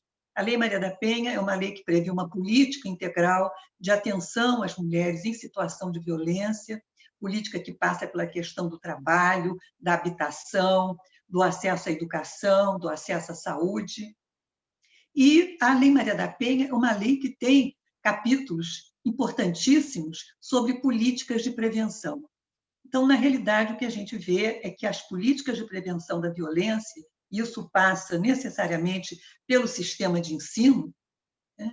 Essas políticas de prevenção não têm sido desenvolvidas para mudar padrões de comportamentos e de valores violentos na sociedade brasileira como um todo, né? E padrões e comportamentos violentos contra as mulheres, especificamente, na sociedade brasileira. Então, nós temos, apesar da Lei Maria da Penha, a continuidade de índices altos de violência contra as mulheres. E nós vamos ter um determinado grupo de mulheres que vão denunciar essa violência. Mas existe um grupo muito grande de mulheres que não denuncia essa violência. E nós vamos ver em que momento essa violência, então, é denunciada. Muitas vezes essa violência é denunciada quando essas mulheres já estão com seus filhos mais velhos, né? Não são mais crianças, então ela se sente mais em condições de poder denunciar, sem necessariamente, nesse momento, ela ter que comprar o leite das crianças. Muitas vezes essas mulheres vão denunciar no momento em que esses homens também são agressivos com as crianças, então elas denunciam não só para se defender, mas também para defender as crianças, e essas mulheres vão bater nas portas da justiça. Vão bater no sistema de segurança e vão bater no sistema de justiça. E o que elas vão encontrar, né, na maioria das vezes, no sistema de segurança e no sistema de justiça? Elas vão encontrar a revitimização. E aí a gente sempre se lembra que quando, na década de 70, esses homens eram absolvidos que matavam as suas mulheres, o que se dizia dessas mulheres? Dizia-se que essas mulheres eram adúlteras, que essas mulheres eram malucas, que essas mulheres não cuidavam bem da casa, não cuidavam bem dos filhos, que essas mulheres queriam trabalhar, que essas mulheres queriam estudar, ou seja, que essas mulheres queriam ter o direito de ir e vir. E esse direito de ir e vir das mulheres é um direito que é, até os dias de hoje, um direito muito perigoso para as mulheres. Então, quando as mulheres, no seu direito de ir e vir, querem sair de uma relação abusiva, né, esse direito, nesse momento, vira um ato de rebeldia que merece ser castigado. E ser castigado não apenas fisicamente, mas ser castigado por uma série de outros mecanismos. Né? E quando uma mulher, né, também quer ter o direito de ir e vir na rua, e a balada, e a festa, sair à noite, e essa mulher é vítima de agressão sexual, é porque foi bem feito para ela. Né? Ela devia estar em casa, ela devia estar, né, recatadamente no seu lar. Né? Então, a gente percebe que existe um padrão de revitimização das mulheres. E o sistema de segurança, o sistema de justiça revitimiza. As mulheres chegam, muitas vezes na área da segurança, elas chegam muito nervosas, e muitos policiais ficam muito zangados, porque elas chegam muito nervosas, elas chegam gritando, chegam chorando, muitas carregam seus filhos. Né? E eu tive uma ocasião de perguntar a um desses policiais, só queria que ela chegasse como? Muito calma, senhor policial, boa tarde, eu fui agredida pelo meu marido. Né? Então, sabe, essa ideia também de um preconceito, principalmente se essa mulher chega numa delegacia de polícia, ela chega vestida de uma forma mais popular, né? Ela chega sem necessariamente saber se expressar direito, ela chega nervosa, sem poder contar direito o que está acontecendo. E aí o que acontece? Acontece que esse profissional ele não teve nenhuma capacitação de gênero, ele não teve nenhuma sensibilidade para entender o que é a violência contra as mulheres. Então, nesse sentido, essa mulher ela é revitimizada e muitas vezes essa mulher não quer voltar lá nunca mais, ela desiste, né? O que significa também a desistência dela lutar pela sua integridade, essa desistência também significa uma revitimização. E o sistema de justiça faz a mesma coisa, né? Nós poderíamos elencar uma série de manifestações de advogados, de promotores, de defensores e de juízes que se referem de uma maneira extremamente preconceituosa em relação às mulheres, não só nos casos de violência, mas, e muitas vezes, nos casos de família.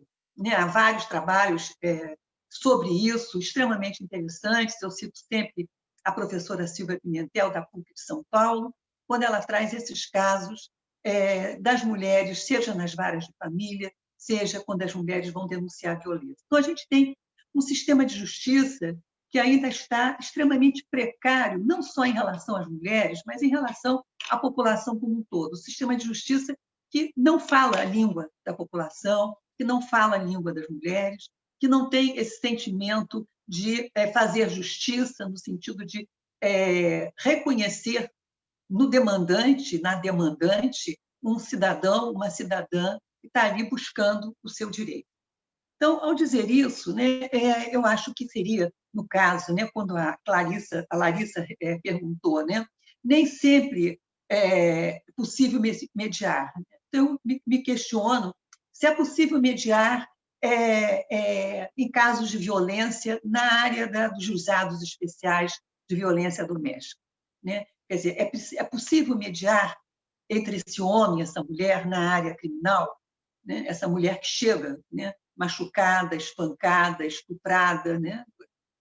E que não necessariamente ela nem reconhece outras ofensas e outras violências que ela recebeu, e um homem que se considera no direito de ter sido mesmo, né, o autor daquela violência. Grande parte dos autores de violência, eles assumem a responsabilidade, quer dizer, eles assumem que cometeram aquela violência e justificam que cometeram aquela violência, né? E elencam uma série de argumentos iguais àqueles argumentos da década de 1970 para justificar que eles tiveram todo o direito e toda a razão de serem violentos. Então, eu acho que esse é um momento de grande tensão, esse é um momento em que essa mulher está precisando de um acolhimento, seja um acolhimento não apenas pelos profissionais que a recebem no sistema de justiça e no sistema de segurança, mas um acolhimento nos centros de referência, que vão dar apoio psicológico, um acolhimento no sistema de saúde, que essas mulheres muitas vezes chegam muito machucadas no sistema de saúde e não necessariamente o sistema de saúde acolhe essas mulheres, entendendo que aquilo ali não foi um tombo, não bateu com a cabeça no poste, que aquilo ali realmente foi fruto de violência. Então, eu busco muito nessa questão dividir o que nós estamos tentando falar de mediar. Né? Eu acho que é muito complicado e muito difícil mediar nesse âmbito criminal, nesse âmbito dos juizados especiais criminais. Eu acho que a Lei Maria da Penha foi muito enfática, afastando qualquer possibilidade de mediação ou conciliação nesse momento. O que a gente percebe é que a Lei Maria da Penha previa também um juizado híbrido de violência e de família. Ou seja, a causa de violência, né, ela, de alguma maneira, o juizado de violência informaria a vara de família do que se trata aquele caso, para que a vara de família tivesse também condições de compreensão do que se trata. Hoje em dia, a gente percebe que isso não acontece. Os processos de violência contra as mulheres chegam nas varas de família, que também não têm necessariamente pessoas capacitadas para entender o que é violência contra as mulheres, que é violência de gênero. Né?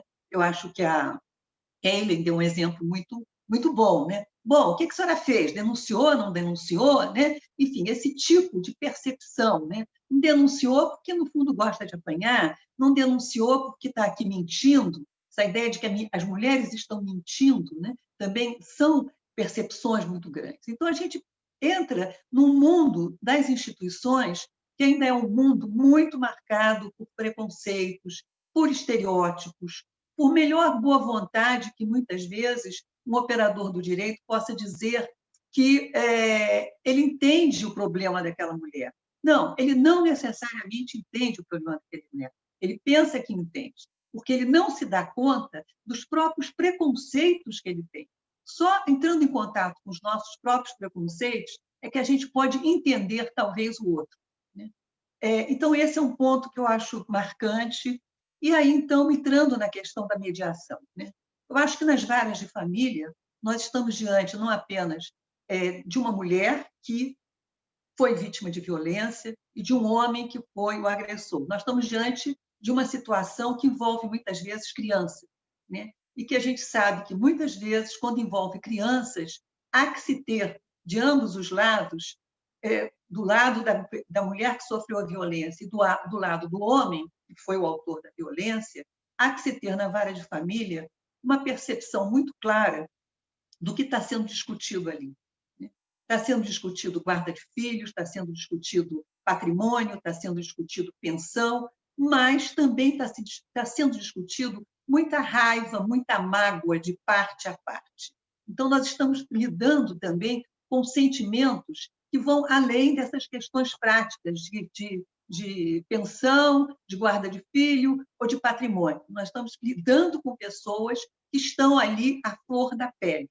Então, eu acho que esse é o desafio para se falar de mediação, né? Quer dizer, como mediar em vara de família nessas situações que estão à flor da pele. Não que isso não seja possível, mas eu acho que isso é um desafio muito grande, né? Nós não estamos apenas mediando questões objetivas, nós estamos mediando, né, emoções. E mediar emoções implica não apenas no conhecimento sobre gênero, sobre violência de gênero, sobre machismo estrutural, mas implica também numa subjetividade muito grande que o mediador tem que ter em relação aos sentimentos humanos. Então, não é uma coisa assim tão 2 e 2 são 4. Não são 2 e 2 são 4, né? São conflitos profundos, são ódios, mágoas, amores, né? Tudo muito misturado. Então, eu acho que esse é um desafio dos mediadores. Eu fico muito feliz de ver a Larissa falando, e ver a Eileen falando também, dessa necessidade dos mediadores serem capacitados, né? E aí, quando eu falo capacitados, é mais do que serem capacitados teoricamente. Eu acho que os próprios mediadores deveriam ter supervisão, não sei se tem, mas deveriam ter supervisão, porque cada escuta que eu tenho, seja do homem, seja da mulher, aquilo vai bater nas minhas questões também, né? Então, por mais que eu esteja aberto às questões de gênero, de direitos humanos, enfim, por mais que eu esteja aberto à questão do acolhimento à mulher, essas questões que são levadas para o mediador são questões que mexem com o mediador. Então, seria fundamental que esses mediadores também pudessem ter essa possibilidade, né, de terem uma supervisão, né? Não sei se necessariamente seria uma supervisão de um psicólogo ou de um psicanalista, mas que tenha essas questões da subjetividade também do mediador, né? E eu acho que tem uma questão, né, que vocês falaram muito aí, e são questões complicadas. Por exemplo, há mulheres que vão à vara de família e são mulheres que estão nos abrigos, elas estão escondidas em abrigos para mulheres em situação de grave violência, mulheres ameaçadas de morte. E elas estão nesses abrigos com seus filhos. E esse homem agressor, ele é pai, ele tem direito também à visitação. Então, como é que fica isso, né? Então, são um conjunto de questões muito mais complicadas do que a nossa vã filosofia, que a gente acha que a gente pode dar conta disso tudo.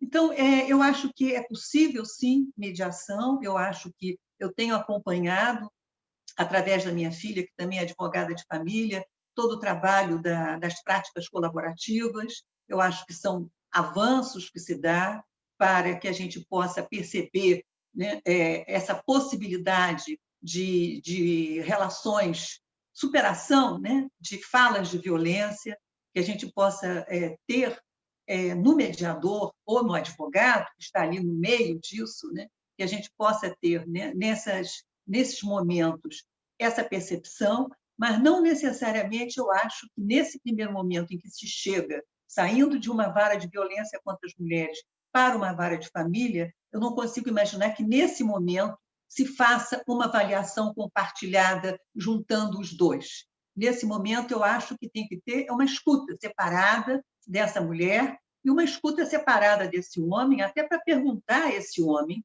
se ele aceita ir para os grupos de homens que cometeram violência, sejam os grupos que o próprio Poder Judiciário está oferecendo, sejam os grupos que fazem parte da campanha Homens do Laço Branco, né? Homens pelo Fim da Violência. Existe uma série de experiências interessantes. Eu acompanhei essa semana mesmo um webinário sobre essa questão do atendimento aos homens autores de violência. Eu acho que isso é importante, embora, na realidade, a gente perceba que, se não houver todo o investimento em prevenção, né, simplesmente esse trabalho vai atingir apenas aqueles homens que passaram no grupo. Não necessariamente o homem não vai mais bater na mulher, mas o homem poderá ainda manter os seus padrões de dominação, né? E esses padrões de dominação estão sempre sendo acionados, né? Quem lida na área do direito de família sabe, né, o quanto as mulheres são ameaçadas de perda de filhos, né? São acusadas de alienação parental, têm suas pensões alimentícias das crianças depositadas sempre com atraso, e aí tem que entrar na justiça para pedir de novo, né, que seja restituída a pensão alimentícia, os planos de saúde são cortados. Enfim, a gente vê essa miséria, a gente poderia chamar, essa miséria da condição humana, que coloca, né, naqueles em que um dia se amaram, tanto ódio, tanta violência, né? Mesmo que essa violência não seja uma manifestação física. Então, a minha posição é que eu acho que existe um desafio muito grande, uma tarefa muito grande para aqueles que estão trabalhando com mediação em varas de família, de processos que chegam ali vindos da violência contra as mulheres. Eu acho que esse é um desafio. Eu torceria muito, né? Eu desejo muito que isso seja possível, que não apenas essas capacitações possam acontecer, mas que possam também acontecer processos permanentes de supervisão, e que vocês continuem investindo nisso. Eu acho que tanto Larissa quanto ele demonstraram, né, posições bastante positivas nas suas experiências com mediação em varas de família. Eu estou pautando muito isso, mediações em vara de família, né? Eu não acredito em mediação em vara de juizados de violência doméstica e familiar contra as mulheres. E eu acho que talvez a experiência de vocês em mediações em vara de família certamente deveriam se espalhar pelo sistema de justiça como modelos de mediação em outras situações que não são situações de família, né? São situações de vizinhança, são conflitos pequenos, esses sim seriam os conflitos de menor potencial ofensivo, as brigas de trânsito, tudo isso que poderia gerar, né, uma cultura de não violência muito mais fortalecida, né, do que nós temos no dia de hoje. Muito pelo contrário, no dia de hoje a gente tem uma exacerbação de uma cultura de violência. Então, essa é a minha reflexão, né?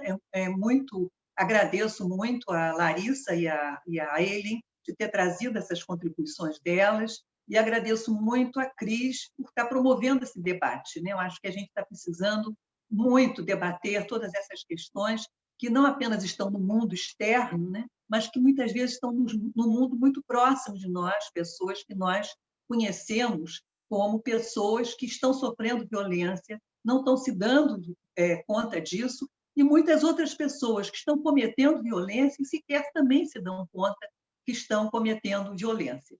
Então, um abraço para todas vocês, né, que para mim foi um momento muito feliz de estar podendo conversar com duas mulheres jovens, duas mulheres feministas, por tudo que elas disseram, e duas mulheres que estão aí na linha de frente, na Defensoria e no Ministério Público. Muito obrigada. Leila, muitíssimo obrigado pela sua fala, que é sempre muito inspiradora para todas nós, né? a gente, enfim, as falas foram tão ricas, a gente tinha planejado inicialmente deixar umas perguntas para o final, mas, assim, as falas de vocês foram bem abrangentes e eu acho que está claro que a gente ainda tem que esse é o primeiro, talvez, de muitos eventos para a gente tratar esse tema, que é tão rico. Então, o que eu vou pedir? Para não ficar tarde, primeiro eu queria agradecer, né? Nós temos agora 35 pessoas conosco, e já estamos aqui quase com 2 horas de evento. E eu queria, então, dar a vocês aí 5 minutinhos para deixar aí uma consideração final. E mais uma vez agradecendo a todos que estão aqui, né? A gente sabe que esse é um tema polêmico, a gente sabe que esse é um horário nobre e que existem muitas outras coisas acontecendo, então a gente agradece por vocês terem priorizado participar desse debate, que a gente considera muito, muito importante. Então, vou dar aí para vocês, meninas, 5 minutos para cada uma de vocês, deixar aí uma mensagem, uma reflexão, reforçando o convite da Larissa, né? A gente tem no projeto promovidos vários debates. No mês passado a gente debateu o tema que a Leila até mencionou, da questão da alienação parental, né? Do uso da lei por pais agressores. Mais uma vez, a gente foge dessa dicotomia pode, não pode, mas a gente tenta problematizar, pensar, para que a gente construa aí uma cultura de pacificação e de justiça, mas uma cultura de não violação dos direitos das mulheres. Então, deixo aqui o convite para que vocês sigam, para que vocês acompanhem os eventos, agradecendo a todo mundo. E aí, Larissa, vou te dar aí uns minutinhos para você deixar aí as suas últimas palavras. O evento está sendo gravado, a gente vai depois postar a gravação, acho que no YouTube. Então, quem não viu e que tiver interesse, por favor, divulguem, porque quanto mais pessoas assistirem, mais a gente consegue aí divulgar esses grandes ensinamentos dessas 3 palestrantes maravilhosas. Larissa. Começa sempre comigo, vamos lá. Eu acho que eu nem vou usar os 5 minutos, eu tô emocionada, assim, primeiro por essas falas, né, da Aylin, da Leila, eu acho que tocaram fundo aqui num lugarzinho muito especial, por essa plateia, assim, digamos, extremamente qualificada, né, por tantos amigos, tantas amigas queridas, por tanta gente que está aqui até agora, são 9 horas da noite, porque são pessoas que acreditam que é possível fazer a diferença e fazer diferente. Eu queria deixar um recado para que a gente costuma às vezes falar, poxa, mas eu estou cansando, tá difícil, tá puxado, tá pesado, eu não aguento mais nadar contra a corrente, eu me sinto um peixe fora d'água. Assim, estamos juntos, né? Uma vez, numa dessas introduções de comunicação não violenta, que é uma área que eu amo, eu lembro muito do instrutor olhando para mim, foi um dia muito difícil que eu tive, o sistema de justiça me traz muita inquietação, me traz muita angústia, me traz... eu entrei na faculdade de Direito porque eu sempre quis trabalhar com a justiça naquele aspecto, né? De dar voz a quem não tem voz, de dar vez aos invisíveis, de diminuir a questão da desigualdade social, de trabalhar as minorias, as vulnerabilidades, e assim, e o sistema vai engolindo a gente, E nesse dia eu cheguei à noite lá em Santa Teresa, ele olhou para mim e falou: Larissa, você não está sozinha. Né? Então, essa fala dele para mim, até me emociono, porque eu saí de lá, eu ganhei um fôlego e falei, eu preciso me juntar a pessoas que queiram transformar um pouquinho esse lugar, esse mundinho que a gente vive. É possível fazer isso. A gente precisa dar as mãos, a gente precisa se conscientizar da nossa importância, né? Do quanto a gente precisa que cada sementinha seja plantada, que cada pequeno ato nosso, né? Se a gente se junta, a gente chega muito longe. Rápido a gente chega antes, mas juntos a gente chega muito mais longe. Então, é uma fala, assim, de esperança, né? E de consciência de que a gente precisa estar juntos. Hoje, mais do que nunca, eu aprendi demais, eu adoro mudar de ideia, eu adoro que as pessoas tragam coisas novas, eu adoro estar sempre aprendendo. E, assim, falando de esperança, né, nesse dia, como bem lembrou a Leila, que se comemora o Dia Internacional dos Direitos Humanos, né, eu, quando realmente optei por estar na Defensoria, foi para estar ao lado das vulnerabilidades, das minorias, dessas pessoas que são, a gente não os vê, né? Então, uma vez eu olhei e falei assim, bem, eu quero olhar os invisíveis, eu preciso trabalhar isso. Então, hoje é um dia extremamente feliz, especial, e eu vou terminar com uma frasezinha assim, que é um dos meus mantras, do Ariano Suassuna, que é uma pessoa que assim, é um dos que eu mais amo, e ele fala de esperança. Né? Então, muita gente chega para mim e diz que eu sou muito otimista, que eu sou muito romântica, porque eu acredito na mediação, porque eu acredito que as pessoas possam, que a gente possa transformar esse lugar que a gente está e que as coisas não são bem assim, aí vem com aquelas coisas duras do sistema. Não dá, Larissa, você só vive sonhando, você vive com a cabeça no mundo da lua. E eu acredito nas pessoas. Eu gosto de gente, eu gosto de história, eu acho que a gente tem muito para mudar esse mundinho que a gente vive. Então, trazendo Suassuna, que tem muito a ver com o que eu acho que eu sou, e eu queria dividir com vocês, que ele diz o seguinte: não sou nem otimista, nem pessimista. Os otimistas são ingênuos e os pessimistas amargos. Sou um realista esperançoso. Sou um homem de esperança. Sei que é para um futuro muito longínquo. Sonho com um dia em que o sol de Deus vai espalhar justiça para o mundo todo.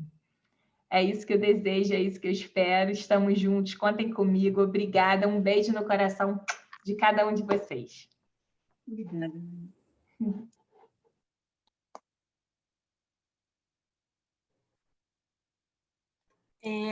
Assim, porque eu tenho que falar, né? A gente organizou assim, mas senão a Larissa já teria dito tudo. E eu acho isso, assim, a mediação, eu gosto, confio e acredito porque eu gosto, confio e acredito nas pessoas, né? E confio, inclusive, nos agressores, e acredito nos agressores.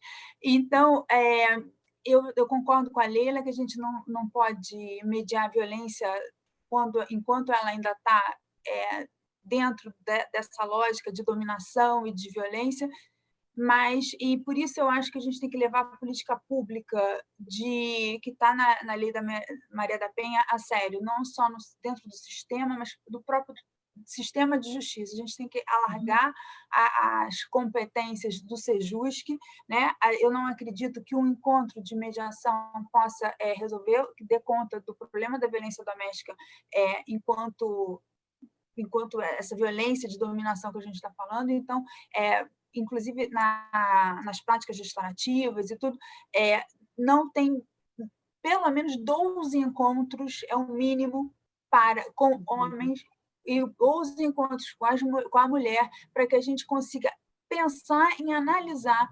uma simetria nessa relação para um encontro conjunto. Então, quando a gente fala de política pública, a gente avançou até a página 5.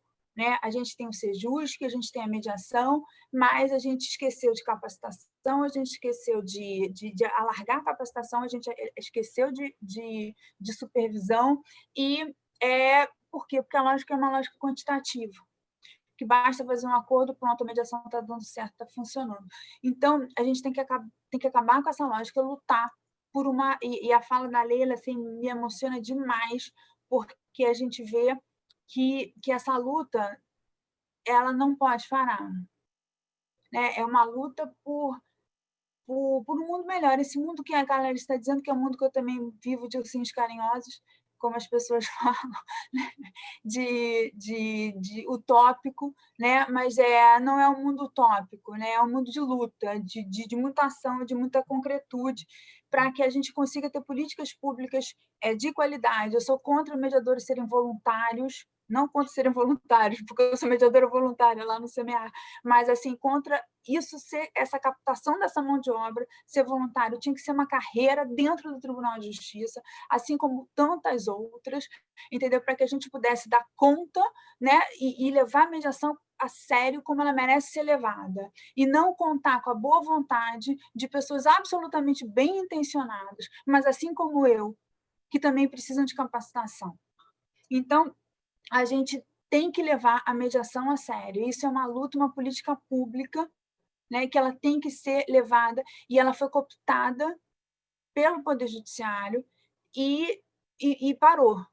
Parou porque atende a uma métrica, atende a uma lógica que é uma lógica extremamente funcionalista, em detrimento daqueles que ela devia atender, né, que são os jurisdicionados. Então, sejam eles vítimas de violência ou não. Mas a gente está aqui falando da violência doméstica, a gente está aqui falando de não vulnerabilizar ainda mais mulheres que se encontram nessa situação. E a mediação pode ser um caminho? Sim, mas não da forma como ela vem sendo feita pelos sejusques. É preciso, a gente não fala de mediação transformativa, a gente não fala de mediação emancipadora, a gente não fala da família dos adolescentes participarem da mediação. Por quê? Porque você tem medo. Porque você tem medo, né, de que a coisa saia do controle. Então, a gente precisa realmente lutar por uma mediação que não seja mais uma prática desse sistema de justiça, que é um sistema de controle de corpos e pessoas. A gente não pode reproduzir essa lógica. A gente tem que lutar para isso. Então, assim, hoje, Dia de Direitos Humanos, o direito das mulheres é um direito humano e, portanto, intransigível, e a gente tem que lutar por eles. E se a gente está falando da mediação, eu acho que a gente está falando de paz, de cultura de paz, a gente está falando de convivência, a gente está falando de relações, a gente está falando de pessoas, de dignidade da pessoa humana, que também é um direito humano. Então, hoje, que é esse dia, e a Larissa disse de esperança, é uma palavra que eu gosto muito, porque eu gosto de ter, porque eu fico me alimentando dela, mas eu vou terminar com uma palavra: lutemos, lutemos, lutemos todos os dias. E a gente, como a Larissa disse, a gente está junto, né? E esse problema do pessoal da mediação, a gente está junto, a gente pode não saber, mas a gente está junto, a gente está sempre junto, a gente está sempre se encontrando. Então, e lutando junto, e lutando, porque a luta de um é a luta de todos. Então, agradeço demais, Cris, o convite, agradeço poder estar estreando numa live, que eu não sei nem me comportar assim, na live, com a Larissa, do lado da Larissa, do lado da professora Leila, e do lado aqui também da professora Rosemar, do professor Pedro, que eu estou vendo aqui, da Vanja, que também está aqui, né, como mediadora, já nessa estrada, e sempre estudando, sempre trocando ideias, sempre querendo mais. Então, eu acho que é isso, a gente tem que ser ambicioso, né, querer sempre mais. E é isso, gente, muitíssimo obrigada. Assim, eu não tenho nem como agradecer, porque a escuta e o tempo são valores caríssimos hoje em dia. Muito obrigada mesmo. Aileen, eu super agradeço. Vou deixar a Leila, vou passar a palavra para a Leila, e a gente realmente foi um encontro, né? Eu não conhecia nenhuma das duas, a Leila foi um feliz encontro, e o encontro com vocês foi maravilhoso, então agradeço muito a você também. Leila, você não quis fazer a nossa abertura, mas você vai fazer o encerramento, porque os São os primeiros. Não, querida. Olha, eu quero agradecer muito, né, a você, Cris, ao Serela, e muito agradecer também a oportunidade de nos juntar aqui, né, Larissa, Ellen, eu, e estar contribuindo de alguma maneira, né, para a gente avançar o conhecimento, avançar as reflexões. E eu acho que é isso. Eu só gostaria de... Acho que eu subscrevo tudo que Larissa e Ellen falaram, né? Eu só gostaria de terminar com uma pequena poesia da Cora Coralina, que é uma das minhas poetas preferidas. E eu vou ler, então, para vocês, que eu acho que isso deixa muito os desafios e as dificuldades que a gente encontra. O poema se chama Aninha e Suas Pedras. Não te deixes destruir, ajuntando novas pedras e construindo novos poemas. Recria tua vida sempre, sempre. Remove pedras e planta roseiras e faz doces. Recomeça. Faz de tua vida um poema. Eu acho que esse é o nosso desafio, né, de estarmos lidando com coisas tão difíceis, com pedras tão pesadas, né, mas podendo ter a nossa capacidade de construir, de recriar, né, e transformar as coisas em doces, em poesia, em flores.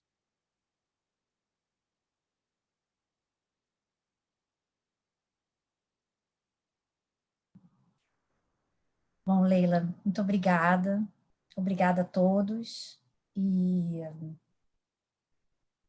estamos sempre à disposição e a gente com certeza fará outros encontros. Eu fico até tenho até dificuldade de falar depois da Leila, esse poema é lindo, então agradeço, boa noite.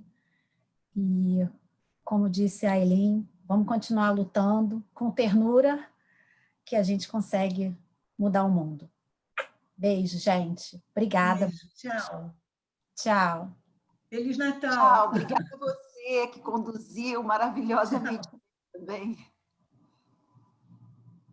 Tchau, gente. Boa noite. Obrigada. Boa noite, Beijo. Larissa. Boa noite. Tchau. Boa noite a todos. Obrigada Boa mais uma noite. vez. Beijo.